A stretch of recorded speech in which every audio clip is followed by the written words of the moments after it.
فرمایا کہ تم نے خدا کی حلال کردہ چیز کو کیسے حرام کر دیا تم نے؟ نبی صلی اللہ علیہ وسلم نے قسم اٹھائی میں شہد نہیں کھاؤں گا. آپ نے فرمایا لما تحرم ما احل اللہ لک، اے نبی جو چیز اللہ نے آپ کے لیے حلال کر دی آپ کیسے اپنے اوپر حرام کر رہے ہیں؟ اس سے پتا چلتا ہے کہ اگر آپ محرم میں نکاح کرنا چاہتے ہیں لیکن آپ یہ سوچ کے ڈیلے کر دیتے ہیں کہ بھائی اس مہینے میں لوگ نکاح کو برا سمجھتے ہیں، تو یہ ڈیلے کرنا آپ کے لیے ناجائز ہوگا. کیونکہ لما تحرم ما احل اللہ لکا، اللہ نے جس چیز کو تمہارے لیے حلال کیا تم نے کس دلیل کی بیس کے پر اپنے اوپر پابندی لگائی ہے اس پر؟ ایک تو ہے نا کسی کو شادی کا خیال ہی سفر میں آ رہا ہے، ربیع الاول میں آ رہا ہے، وہ تو ایک الگ بات ہے، لیکن اس کا نکاح محرم میں ہونا تھا، صرف محرم کی وجہ سے وہ ڈیلے کر رہا ہے کہ جی میں ربیع الاول میں لے کے جاؤں گا. یہ ڈیلے کرنا قرآن و سنت پہ زیادتی ہے یا نہیں ہے؟ یہ اللہ کے حلال کو عملاً حرام کرنا ہے یا نہیں ہے؟ نہیں یہی بات سمجھ میں. پھر اگر کوئی شیعہ آپ سے کہتا ہے کہ بھئی آپ ہمیں چھیڑنے کے لیے یہ کام کر رہے ہو، آپ بولو نہیں بھائی ہم آپ کو چھیڑنے کے لیے نہیں کر رہے، آپ کا مسلک ہے آپ اس پر عمل کریں، ہمیں اس پہ کوئی اعتراض نہیں ہے، لیکن ہم کس کے پر عمل کریں گے؟ ہم اہل سنت والجماعت ہیں. کتنے صحابہ ہیں، خود نبی کی نکاح محرم میں ہوا ہے. اور ویسے بھی ہمارے ہاں شہادت ایک منحوس عمل نہیں ہے، شہادت ایک مبارک عمل ہے. 10 محرم پہلے سے فضیلت والا دن تھا، محرم پہلے سے فضیلت والا مہینہ تھا. حسین ابن علی کی شہادت سے اس مہینے کے تقدس کو 4 چاند لگ گئے ہیں اور مقدس ہو گیا یہ مہینہ. یہ کیسی بات ہے جو شہادت کا دن ہو ہم اس کو منحوس قرار دے دیں؟ بھائی ہمارا یہ جگرا نہیں ہے. سمجھتے ہو کہ نہیں سمجھتے ہو؟ تو اس لیے محرم میں اگر کسی نے نکاح کرنا ہے اس کو ڈیلے مت کرو میرے بھائی. لوگ کہتے ہیں فرض تو نہیں ہے نا. آپ اگر اس کے نحوست منحوس ہونے کی وجہ سے ڈیلے کر رہے ہو تو پھر آپ پہ فرض ہوگا کرنا. کیوں؟ اس آیت کی روشنی میں لما تحرم ما احل اللہ لک، اے نبی جس چیز کو اللہ نے حلال قرار دیا آپ کس دلیل کی بیس پہ اس کو اپنے اوپر حرام کرتے ہیں؟ سمجھتے ہو کہ نہیں سمجھتے؟ تو اسی طرح یہ جو باقی کام محرم میں ہو رہے ہیں، مرثیے سن رہے ہیں لوگ، نوحے سن رہے ہیں، رکشے والوں نے بھی لگائے ہوئے ہیں، تو بھائی شیعہ حضرات کا مسئلہ کہ ان کو کرنے دو، آپ یہ عمل مت کرو. اگر آپ سنی ہو تو پھر اہل سنت والجماعت کے ہاں میتوں پہ رونے کے مرثیے یہ جائز نہیں ہے، کیونکہ اس سے غم بڑھتا ہے. ہمارے نبی نے جعفر طیار رضی اللہ عنہ کی زوجہ کو، جن کا حقیقی غم تھا اس وقت، ان کو نہیں رونے دیا. تو ہمیں کیسے آپ صلی اللہ علیہ وسلم چیخو پکار کی اجازت دیں گے؟ اسی طرح محرم میں سبیلیں لگانا، اس کی بھی کوئی دلیل نہیں ہے. سیدنا حسین ابن علی تو پیاس ظلم سے شہید ہوئے. وہ ایک طرف آپ کہتے ہیں وہ پیاسے تھے ان کو پانی نہیں ملا، دوسری طرف آپ اس دن میں لوگوں کو پانی پلا رہے ہیں، تو اس کی لاجک بھی نہیں بنتی کوئی. اسلام نے 10 محرم کو روزے کا دن قرار دیا، روزہ اور سبیل جمع نہیں ہو سکتے. سمجھتے ہو کہ نہیں سمجھتے؟ آپ کہہ سکتے ہیں کسی کو پانی پلانے پر کون پابندی لگا سکتا ہے؟ پانی پلاؤ بھائی پورے سال، اسپیسیفک ان دنوں میں کیوں پلا رہے ہیں آپ؟ تو جو شیعہ حضرات ہیں ان کا مسلک ہے، ان کو کرنے دیں. میں بار بار اس لیے کہہ رہا ہوں ایسا نہ ہو چھیڑ چھاڑ شروع کر دے جا کے. پہلے ہی ملک میں لڑائیاں بہت ہو رہی ہیں، دوبارہ ایک نئی جا کے بتا یہاں بھی سبیل لگی ہوئی ہے، جا کے ان کو چھیڑنا شروع کر دو. سبیل کیوں لگا؟ چھیڑنے کی اجازت نہیں ہے کسی کو. آپ نہ لگائیں نہ پیئیں. بولے بھائی ہمارے لیے محرم ایسا ہے جیسے دوسرے مہینے ہوتے ہیں. 4 مہینے محترم ہے، محرم، رجب، ذی قعدہ، ذی الحجہ. تو جتنا ذی قعدہ ذی الحجہ ہے اتنا ہی محرم اور رجب ہے. تو جیسے ان مہینوں میں نارمل رہتے ہو ان میں بھی ہم نے ایسے ہی رہنا ہے. سمجھتے ہو کہ نہیں سمجھتے ہو؟ اور حلیم کی دیگیں مت پکاؤ محرم کی راتوں میں. حلیم کھا سکتے ہو جب چاہو اس خاص ان دنوں میں. اور ویسے بھی جو لوگ پوری رات حلیم کے دیگڑے میں گھوٹے لگاتے ہیں صبح روزہ نہیں رکھتے ہو. کیا خیال ہے جب آپ پوری رات دیگڑے میں گھومتے رہو گے؟ دیکھا نہیں یہ پوری رات دیکھ کے اندر گھومتے رہتے ہیں جیسے موت کے کنویں میں نہیں بائک چلاتا بندہ. تو صبح روزہ رکھے گا ایسا آدمی؟ تو یہ ساری چیزیں آپ کو اس کام سے روکتی ہیں جو سنت سے ثابت ہے نا. اگر نوحہ یا ماتم جائز ہے تو حضرت عثمان کی شہادت کے دن بھی جائز ہے, حضرت حسین کی شہادت کے دن بھی جائز ہے. اور اگر ناجائز ہے تو جیسے عثمان کی شہادت کے دن ناجائز, حسین کی شہادت کے دن بھی ناجائز ہے. سمجھ میں آ رہی ہے بات کہ نہیں آ رہی ہے؟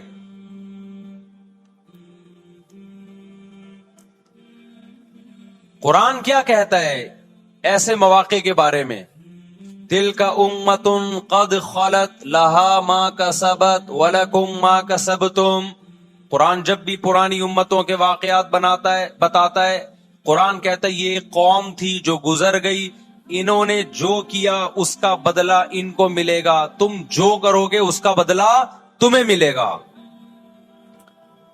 تو ہمیں اللہ نے اس واقعے میں بھی بتا دیا کہ سیدنا حسین کا واقعہ, کربلا کا واقعہ جب سنا کرو تو یہ سوچا کرو یہ قوم تھی جو گزر گئی, جس نے اچھا کیا, حسین ابن علی نے اچھا کیا, ان کو اس اچھائی کا بدلہ ملے گا. اور جو حضرت حسین کے قتل کے ہاتھوں, قتل کے حضرت سیدنا حسین کے مبارک خون سے جن کے ہاتھ آلودہ ہوئے, کیونکہ قتل کیا نا انہوں نے, تو لہا ما کسبت, ان کو اس ظلم کا بدلہ بھی ملے گا. تو ہمارا کام کیا ہے؟ ہم نے فالو کرنا ہے حسین کے راستے کو, نہ کہ حسین کے نام پہ ہم نے ماتم کرنے ہیں. حسین کا راستہ کیا ہے جس کو ہم نے فالو کرنا ہے؟ اب میں چند چیزیں آپ کو بتاتا ہوں. سب سے پہلا سبق جو ہمیں کربلا میں ملتا ہے کہ عزت اور دین, ایک طرف دنیا ہے. دیکھو اگر حضرت حسین رضی اللہ تعالیٰ عنہ ابن زیاد کے ہاتھ میں جا کے بیعت ہو جاتے, آپ کیا سمجھتے ہو بے تحاشا مال و دولت حضرت حسین پہ خرچ نہیں کرتا کیا وہ؟ جب ایک بڑا آدمی کسی کے ہاتھ پہ بیعت ہوتا ہے تو اس کو بھی تو فائدہ ہوتا ہے نا اس سے. اور کیا حضرت حسین کو یقین نہیں تھا کہ کربلا میں شہید ہو جاؤں گا؟ فتح اور نصرت کی اسباب کی دنیا میں کوئی امید نہیں تھی, مگر آپ نے اہل بیت کو کربلا میں رسوا کرنے پر عزت کی موت کو ترجیح دی ہے. آج اگر آپ میں یہ ظرف ہے کہ آپ عزت کی موت کو ذلت کی زندگی پر ترجیح دیتے ہو تو پھر آپ حسینی ہو. نہیں یہی بات میرا خیال ہے سمجھ. سیدنا حسین کی سخاوت کے واقعات ہیں. سیدنا حسین باغی نہیں تھے رضی اللہ عنہ.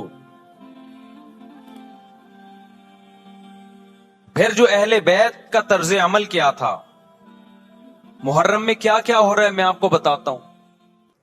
ان میں سے کوئی بھی عمل نہ ہمیں قرآن سے ملتا ہے نہ صحابہ سے ملتا ہے ہمیں. تو ما انا علیہ و اصحابی جو جنتی فرقہ ہوگا اس کی جو علامتیں ہیں, تو جب آپ ان علامتوں کے خلاف چلو گے, صحابہ اور تابعین کو فالو نہیں کرو گے, تو آپ پھر اپنے آپ کو سنی کہنا چھوڑ دو. آپ بتاؤ مجھے اسلام میں کوئی مہینہ منحوس ہے؟ بولو نا, کوئی مہینہ منحوس ہے؟ تو آپ محرم کو منحوس کیوں کہتے ہو؟ لوگ مجھے کہتے ہیں مفتی صاحب فرقہ واریت پھیلا رہے ہیں. دیکھو فرقہ واریت جب پھیلا رہا ہوں جب میں کسی فرقے کے خلاف آپ کو کر رہا ہوں. میرے بیان شیعہ لوگ بھی سنتے ہیں, ملتے بھی ہیں. بہت دفعہ ایئرپورٹ پہ ملاقات ہوئی, بڑی عزت سے ملے, میں شیعہ ہوں لیکن آپ سے محبت کرتا ہوں. یہاں مسجد میں بھی آتے ہیں. میں نے کبھی کسی پہ طنز نہیں کیا. اس لیے میں بار بار کہتا ہوں جو شیعہ کا مذہب ہے اس کو کرنے دو. وہ سبیلے لگاتے ہیں, آپ ان کو مت چھیڑو, جا کے تنگ نہ کرو ان کو. وہ ماتم کرتے ہیں, آپ ان کو مت چھیڑو. وہ نوحے کرتے ہیں, وہ نوحے پڑھتے ہیں, آپ ان کو مت چھیڑو. لیکن آپ اپنی پوزیشن واضح کرو کہ آپ شیعہ ہو یا آپ سنی ہو. آپ تو ایک طرف ہو جاؤ نا. محرم میں اگر آپ مرثیے لگا کے گھوم رہے ہو گاڑیوں میں, اٹ مینز آپ سنی نہیں ہو. آپ نبی صلی اللہ علیہ وسلم کی حدیث ہے ہمارے پاس, ہم اہل سنت والجماعت ہیں, ہم سنت کو فالو کرتے ہیں. تو سنت کیا کہتی ہے؟ میتوں پہ گریبان چاک کرنا, میتوں پہ چیخو پکار کر کے رونا, آپ نے فرمایا لیس منا, وہ ہم میں سے نہیں ہے. اور اس عمل پہ آپ صلی اللہ علیہ وسلم نے لعنت فرمائی ہے. لوگ کہتے ہیں حسین کی یاد میں رونا نبی کی سنت ہے. نبی صلی اللہ علیہ وسلم کو جب جبریل نے بتایا کہ حسین شہید ہوں گے, آپ روئے, اس لیے کہ اس وقت آپ کو یہ خبر ملی تھی. لیکن کیا ہر محرم میں آپ نے رونے کا پروگرام کیا ہے, یا صحابہ کو بیٹھ کے باقاعدہ رلایا ہے آپ نے؟ کیا ہو گیا بھائی؟ آپ کو بھی جب کربلا کا واقعہ کی خبر ملی آپ کی آنکھوں میں آنسو آ جائے, یہ نیچرل ہے, یہ حسین سے محبت کی علامت.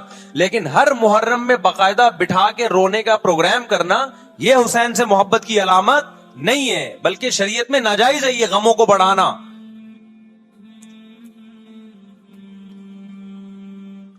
یہ کہاں سے جائز ہو گیا؟ حضرت عثمان بھی تو شہید ہوئے تھے, نبی صلی اللہ علیہ وسلم کے داماد تھے, ان کی یاد میں آپ رونے کو سنت کیوں نہیں کہتے؟ ہماری نظر میں حسین کا قتل بھی بہت بڑا ظلم, اور سیدنا عثمان کا قتل بھی بہت بڑا ظلم تھا. دونوں مظلوم تھے, دونوں مظلوم شہید تھے, ہمیں دونوں کی شہادت پہ غم ہے, لیکن اب اس غم کو مناتے نہیں ہے. اسلام میں غم منانا سنت نہیں ہے. دیکھو جعفر طیار رضی اللہ عنہ, نبی کے چچا زاد بھائی, اہل بیت, جب آپ صلی اللہ علیہ وسلم نے ان کو لڑائی کے لیے میدان جنگ میں بھیجا, رومیوں سے لڑائی تھی, حضرت جعفر طیار کی 4 بیویاں تھیں.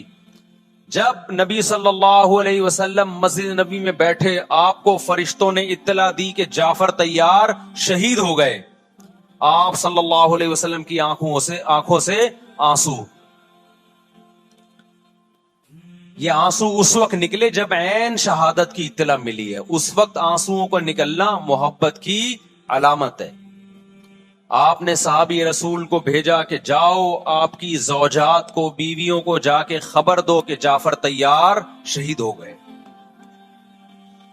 کیا قربانی تھی صحابہ کی, آپ دیکھو ایسے جوان تھے جعفر طیار, خوبصورت جوان. غزوہ بدر میں جب مشرکین مکہ نے یہ نعرہ لگایا کہ حل میں مبارز, 3 سردار آئے, انہوں نے کہا پہلے تمہارے اندر سے 3 بہادر آئے ہم سے لڑیں. دیکھو عربوں میں یہ ہوتا تھا کہ جب جنگ کے لیے 2 فوجیں آمنے سامنے کھڑی ہوتی تھی تو پہلے دونوں طرف کے بہادر ترین لوگوں کی لڑائیاں ہوتی تھیں کہ جب تک دونوں میں سے ایک قتل نہیں ہوگا لڑائی شروع نہیں ہوگی. تو آپ کو پتا ہے کہ اس میں بہادر ترین لوگ نکلیں گے نا جو لڑنا جانتے ہوں. مشرکین مکہ کی طرف سے 3 یا 4 بڑے بڑے سردار آئے لڑائی سے پہلے, بدر میں لڑائی سے پہلے. انہوں نے نعرہ لگایا حل میں مبارز, کوئی ہے تم میں جو پہلے ہم سے لڑے. یعنی ادھر سے ہم 3 ہیں تو ادھر سے بھی کتنے چاہیے, 3 بندے. ادھر سے انصار صحابہ آئے. مشرکین مکہ نے کہا لیسو بی اکفائنا, یہ ہمارے جوڑ کے نہیں ہیں, قریشی ہاشمی چاہیے ہمیں, ہمارے نسب کے لوگ ہونے چاہیے. تو ادھر سے نبی صلی اللہ علیہ وسلم نے حضرت علی کو بھیجا اور حضرت جعفر طیار کو بھیجا. جن صحابہ کو بھیجا ان میں حضرت جعفر طیار بھی تھے.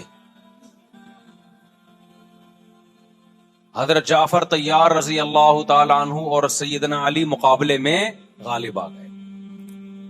خوبصورت صحابی, نجاشی کے سامنے آپ نے تقریر کی ہے, ہجرت کی ہے نا جب حبشہ کی طرف, تو نجاشی نے پوچھا جعفر طیار سے کہ تمہارے پیغمبر جو کلام لے کر آئے ہیں وہ سناؤ.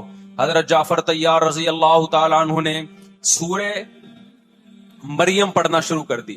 کاف ہا یا عین صاد, ذکر رحمت ربک عبدہ زکریا اذ نادى ربه نداء خفیا قال رب انی وهن العظم منی واشتعل الرأس شیبا ولم اکن بدعائک رب شقیا وانی خفت الموالی من ورائی وکانت امرأتی عاقرا فہب لی من لدنک ولیا. ایسی حضرت مریم اور عیسیٰ ابن مریم کی سیرت کو سورہ مریم میں بیان کیا حضرت جعفر طیار نے کہ نجاشی روتے روتے, اس کی داڑھی تر, اور جتنے پادری بیٹھے تھے سب کی داڑیاں تر ہو گئی روتے روتے.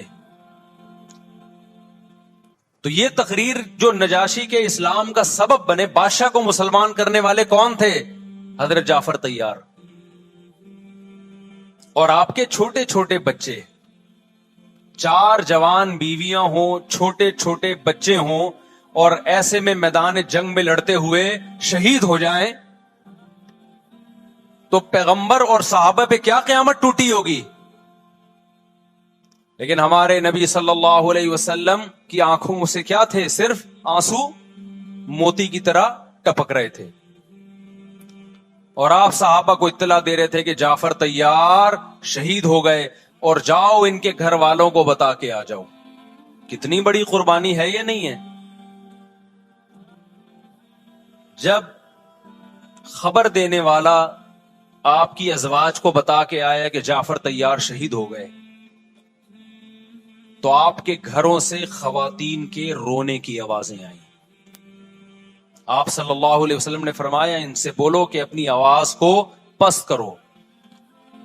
پھر چیخو پکار کی آواز آئی تو آپ نے فرمایا کہ اگر دوبارہ چیخو پکار کی آواز آئے تو ان کے منہ پہ خاک پھینک دو.